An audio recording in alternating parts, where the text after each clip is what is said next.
So, Dob Marties, Dob Decahedrons, back here again for, this is our 21st episode, actually.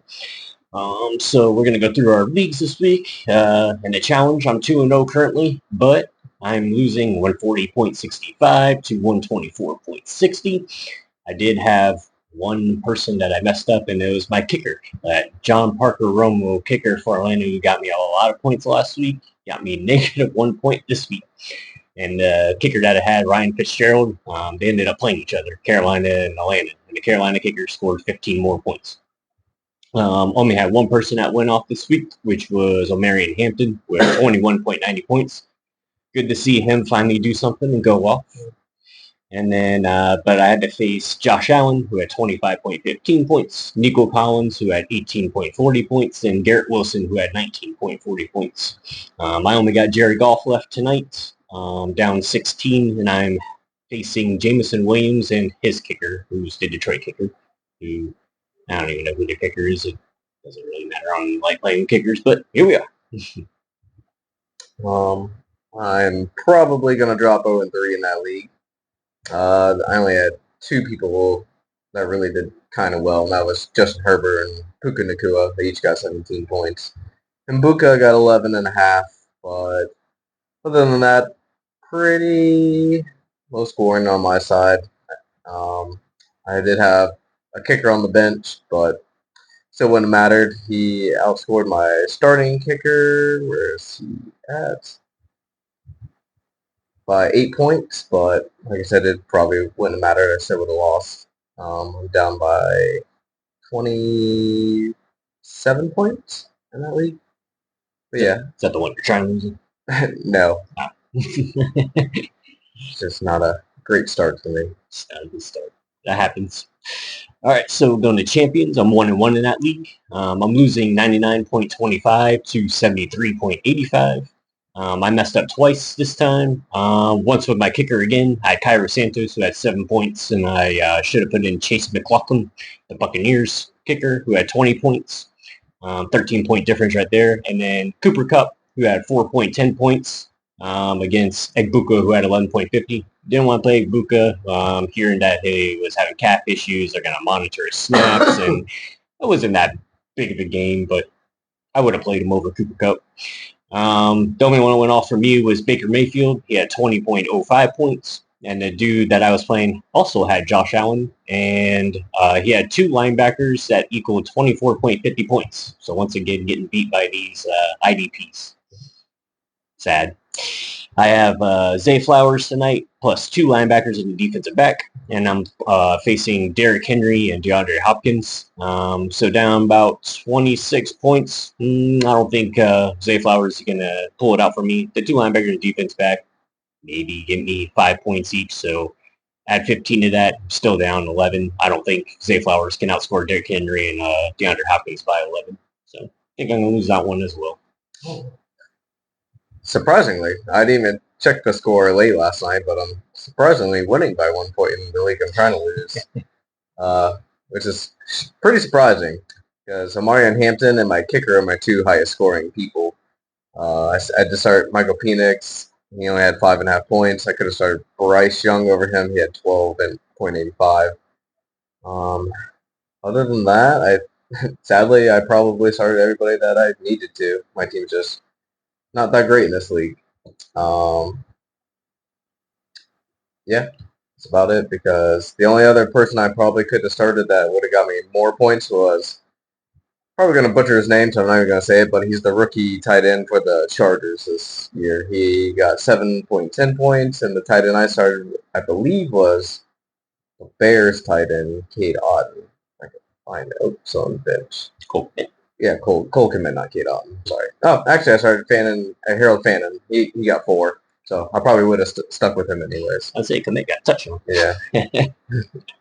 All right, so last league, Evans League. I'm 1-1 in that league. I already lost 118.05 to 109.60.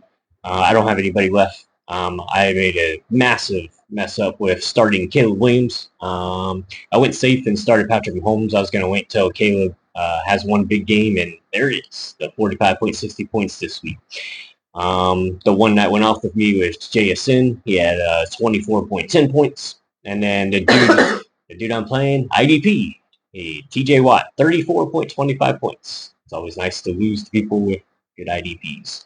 I have no one left, and I'm facing, funny enough, Derrick Henry again. So done with that one. So my leagues looks like I'm going to go 2-1, 1-2, and 1-2. And in that same league that I'm in, Evans League, I'm up by 40, and he has Mark Andrews left. So I should win unless Mark Andrews has a crazy game, especially in this league. The scoring's pretty insane. Titan premium. Yeah, and it's tight in premium. But if I do clutch it out, I'll be 3-0 in this league. So something positive for me. The snap shares, I was able to look them up today. The website that I wanted to mention was Football Guys. I always want to give credit to those who working hard. So Football Guys is the website or the app that I use for the snap shares. So credit to them. So some weird ones are shocking, surprising. Atlanta Algier only had 6 snaps this week, only 9% of the snaps. Ray Davis keeps on dropping. He only had 4 snaps total at 7%. He only has 3 fantasy points in a league that I'm in. I see that Ty Johnson is like 3.7 consistently in there, which I guess I kind of saw, but I thought that since they got Ray Davis, that they would start them more. Well, he was at the end of the year, he was kind of catching on a little bit too. Ray Davis? Yeah. Chicago, Kyle Monungai came in for 28 snaps last week at 41%, and then this week it was 17 at 29%. So we're kind of putting him in a little bit more now, which is good. DJ Moore keeps on running the ball. He had like 3 carries yesterday. We want to give him the ball. That's like why we keep doing it, but it's just like, come on, man. We have Monungai. Let's see what we have. We know we have in Swift, who is playing better. I'll give him credit. Good job, DeAndre Swift. You're not doing too bad. Cincinnati, Noah Fant went from 26 snaps to 17 to 18 snaps. So a 50% share to 25% share to 32% share. He had that big week 1, and then after that, it just kind of dropped off with him. Cleveland, Isaiah Bond, 21 snaps to 28 snaps to 43 snaps. So he's getting in the offense a lot more. So that was a 28% to a 38% to a 65% snap share. Houston, Christian Kirk, they injured him right away. 42 snaps and 67% this week. Kind of surprised by that, only because it looked like Xavier Gibson was getting some targets and everything. But I guess they, I don't know if they paid him that much. Damn. Christian Kirk? Yeah. I don't think so. They got him for Jaguars. I know the Jaguars overpaid for him. Yeah, and he was released, so they probably gave him a pretty smaller deal. Yeah. I can look it up. Indianapolis, Alec Pierce keeps on out-snapping Josh Downs every single game. I thought that was crazy, just because Josh Downs is way better. Alec Pierce does make some good catches, but it's usually like one big catch, and then he's kind of done. Jacksonville, LaQuint Allen Jr. had 21 snaps, 30% snap share, and then also Parker Washington had 50 snaps and 71% of the snap share. So they're using those two quite Lawrence's often. guy. Parker Washington? They went to Clemson? No, I don't think. Honestly, I don't know where he went to school. Yeah. Sounds like Florida State guy. No. Last year, he actually got a decent amount of targets before Trevor Lawrence went down. I'll get you. So, yeah, Christian Kirk was actually traded. I did not know that. I thought he was released. That's why they're playing him a lot. Yeah. I thought it was weird. And this says they increased his salary to $16.5 million for the year. They increased it? Mm-hmm. All right. Good job, Houston. That's probably why you're 0-3. The Chargers, his tight end, Oronde Gatson.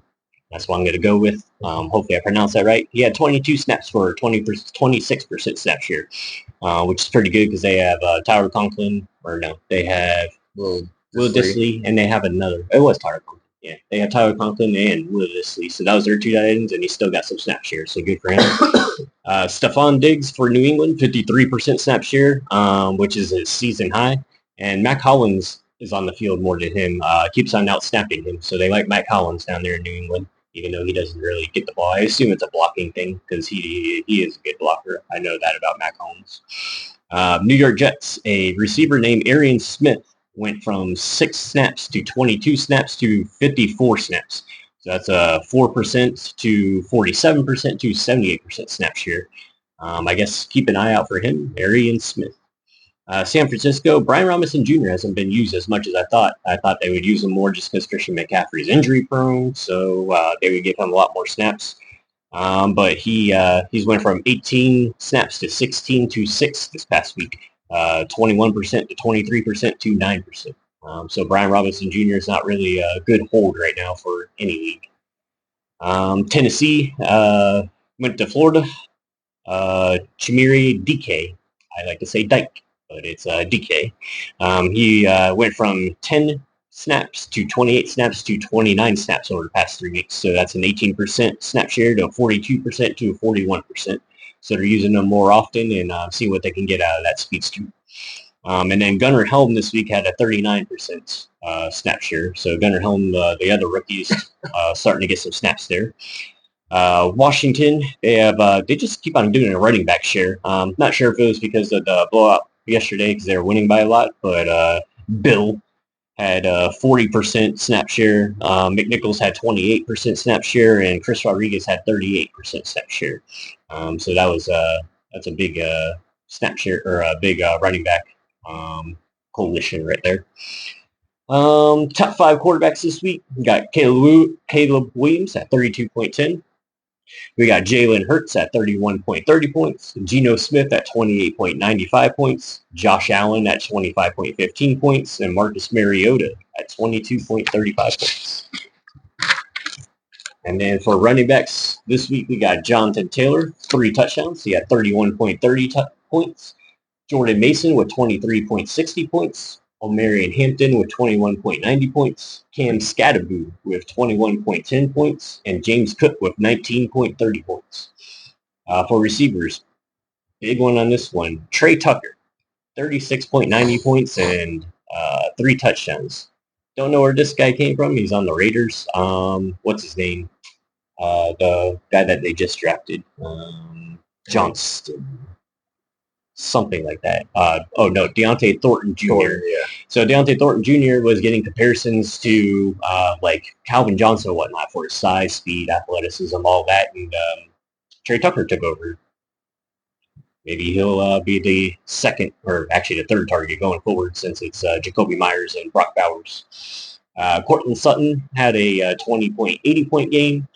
I like that huge dip. Trey Tucker at 36.90, and second was Cortland Sutton this week at 20.80. It's a huge difference. A.J. Brown had 19.90 points. Garrett Wilson had 19.40 points, and Nico Collins had 18.40 points. And then finally for the tight ends, Hunter Henry had a big game, 25 even, 25 points. Dalton Kincaid was second at 15.10 points. Jake Ferguson was 14.70 points. TJ Hawkinson was 13.40 points. And Trey McBride was 12.80 points. And I'm pretty sure Trey McBride is the only one out of quarterbacks, running backs, receiver, and tight ends who've been in the top 5 in this position for the first 3 weeks. Pretty good for Trey McBride. Mm-hmm. Go ahead. Okay. I was looking up some of the top pickups for free agency. I know this is kind of hit or miss just because it just matters what type of league you're in. But the top names was, well, I won't go over all the stats because we kind of went over most of them, but Trey Tucker was obviously the number 1 pickup or tried to be addition. Trey Benson was up there. James Conner did go out. I think he's done for the year now.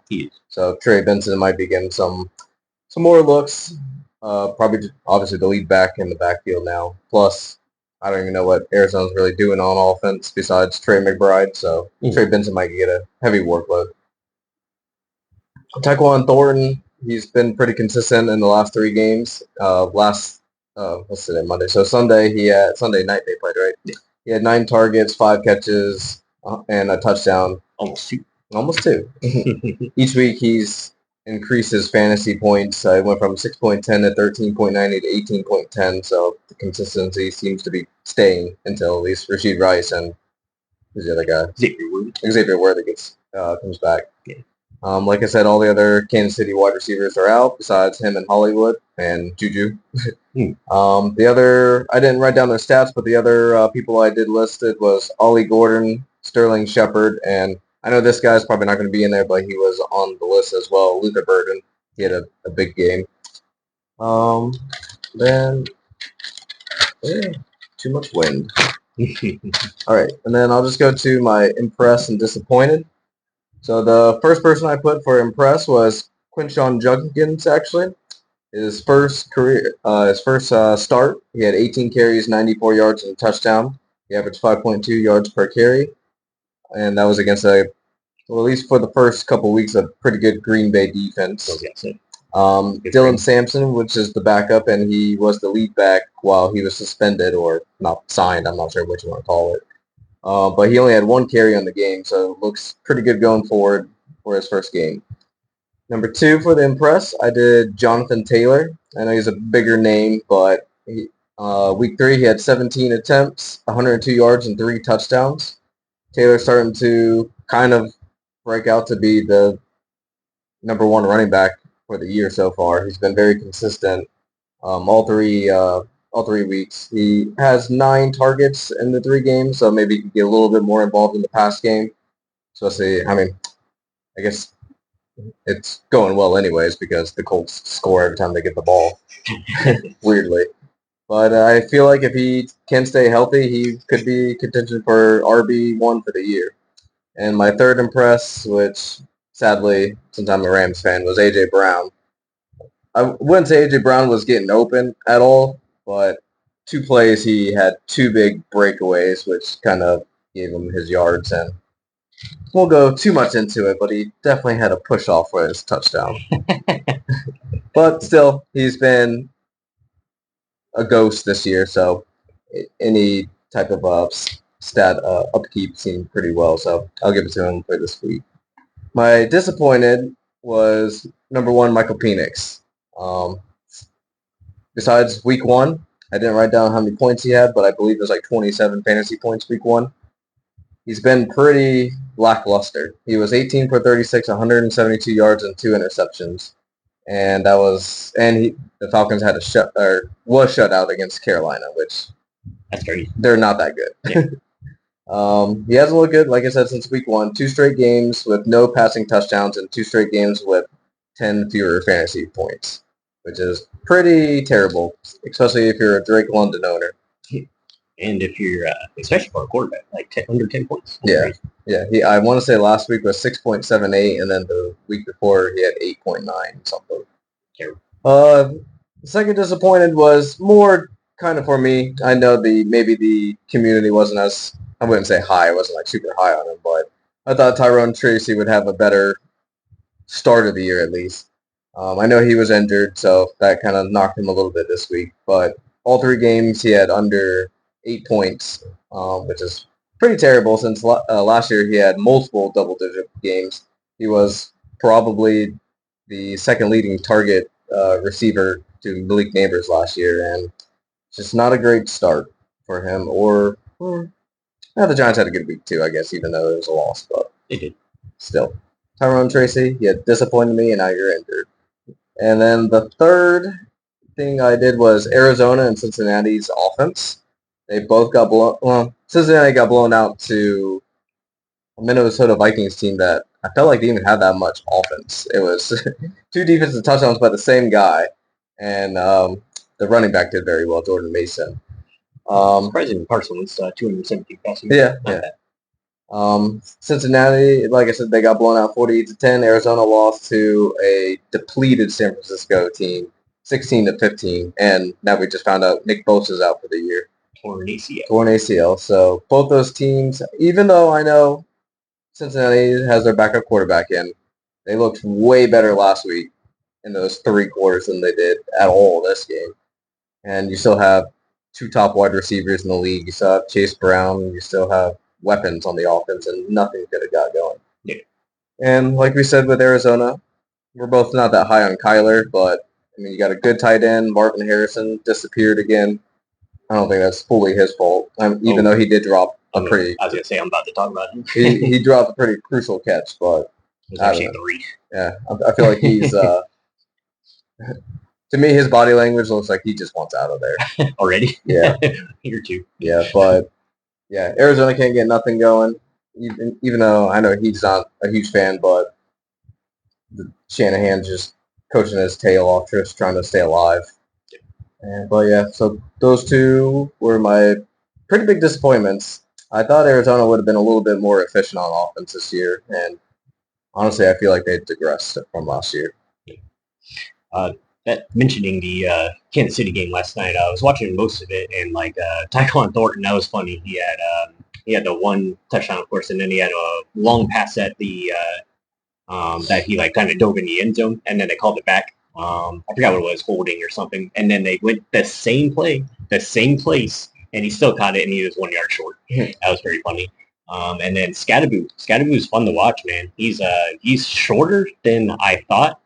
He might be only 5'9", honestly, but he has a lot of power, and he's just running through everybody. He does his quick little one cuts, and he might be something this year, his rookie year.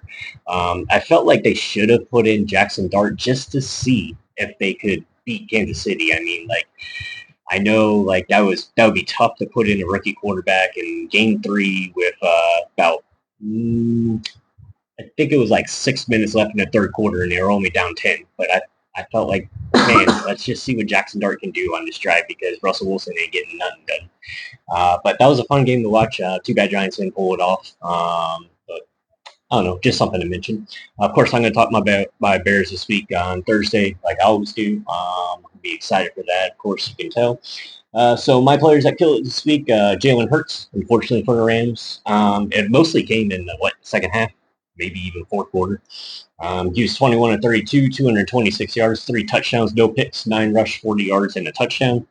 And then my other one was Caleb Williams, 19 of 28 for 298 yards, 4 touchdowns, no picks, 5 rush for 12 yards.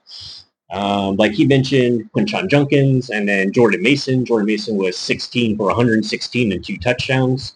And then Omarion Hampton was 19 for 70 yards and a touchdown. And the thing that I loved the most was 6 receptions for 59 yards. So he's getting in that catch, which is perfect. I didn't expect that coming out of college, so I hope this continues and he does get a lot of receptions. Trey Tucker, as you mentioned, 8 receptions, 145 yards, 3 touchdowns, and then he also added 1 rush for 4 yards. Quentin Johnson had a big game, 6 receptions for 89 yards. He's been nothing but consistent this year. I just want to give him his flowers for, being consistent this year. A.J. Brown, like he said, and then Cortland Sutton, 6 receptions, 118 yards and a touchdown. There wasn't too many tight ends that I could put in here, so I went Jake Ferguson. 13 receptions is crazy. I'm not going to say it was mostly at the end of the game, because he was consistent throughout, but they were definitely a lot of checkdowns. I'd say at least 10 of those 13 were under 5 yards when he caught that ball. Hunter Henry had 8 receptions for 90 yards and 2 touchdowns. And then finally, the 2 people that were terrible this week, he mentioned Michael Penix. Won't repeat those stats. And then Russell Wilson, 18 for 32, 160 yards, 0 touchdowns, another 2-pick game with 5 rushing, 27 yards. Chase Brown was a letdown. And the only reason why I say that is because he had 10 rushes for 3 yards. So the carriers were there where he can make some type of impact. And he also had 4 receptions for 17 yards. So he just didn't get it done at all. I'm going to say Saquon Barkley. He was a letdown too. 18 rushes for 46 yards and 4 receptions for only 9 yards. So the Rams shut him down pretty well. They were doing pretty well actually the entire game.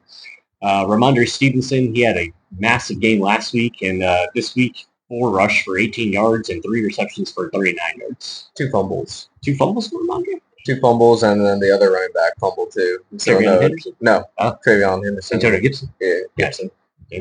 Don't know why they just don't put Travion in. Yeah. Mike Vrabel's head coach? Yeah. Might be that. Usually veteran head coaches like that like to, play the veterans instead of rookies. Another letdown, Jerry Jeudy. 1 reception, 17 yards. Ladd McConkey, Ladrick, 4 receptions for 41 yards. And then finally, Marvin Harrison, this is one I wanted to talk about. He had 3 receptions for 44 yards, but he had 3 drops. And at least 2 of them were crucial, where one of them was a touchdown and the other one was a first down. So he could get better with catching the ball. I give Kyler Murray a lot of slack, but I don't know. Marvin Harrison needs to do better coming off being the number 4 pick. K. Dotton, goose egg. 0 receptions. Yeah, we don't even have to talk about him. I guess not. That was week 1. Yeah, I guess not. But I mean, even just no receptions. So it's crazy. Travis Kelce, 4 receptions for 26 yards. He was getting a little chippy with Andy Reid on the sideline. I think this happened like a year or two ago. A couple of years ago, yeah. Yeah, he did the same thing. And if I'm not mistaken, after that, he kind of took off and they kind of gave him the ball a little bit more. So we'll see if Travis Kelce, after tic-tacking with Andy Reid, if he gets more receptions, more looks. Brock Bowers, he might still be a little bit injured with his knee, but he only had 4 receptions for 38 yards. I expected a huge game with that terrible Washington defense, especially against the linebackers. They're not very good at the linebackers. I know Tucker Kraft went off last week, but just in general, for the past 2 years, they've been pretty bad against the tight ends. So Brock Bowers having 4 receptions, 38 yards is kind of surprising, honestly. That's all we got for today. And then tune in this week. As always, Thursday I'll talk about Bears, and then Saturday I'll go over DK and some over-unders that were there. DOB Dynasty doing our best. Let us know if you have any questions, want to talk about anything.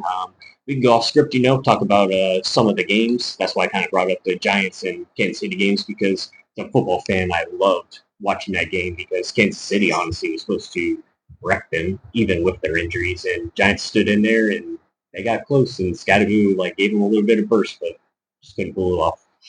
All right, I'll see you all next week. Peace.